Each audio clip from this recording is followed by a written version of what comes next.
आज हम यीशु मसीह के 12 शागिर्दों के नामों को जानेंगे जो यीशु के साथ रहते थे। और यीशु ने इन शागिर्दों को इख्तियार बख्शा था कि नापाक रूहों को निकालें और हर तरह की बीमारी और कमजोरी को दूर करें।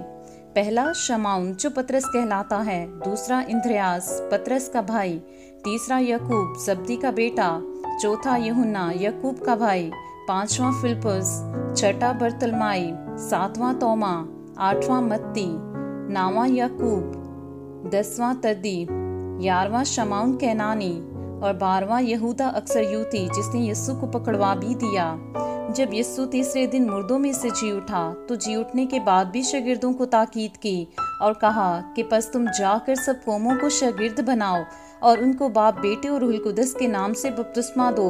बस उन्होंने निकलकर हर जगह मुनादी की और खुदावंद उनके साथ काम करता रहा और कलाम को उन मौजज़ों के वसीला से जो साथ साथ होते थे साबित करता रहा।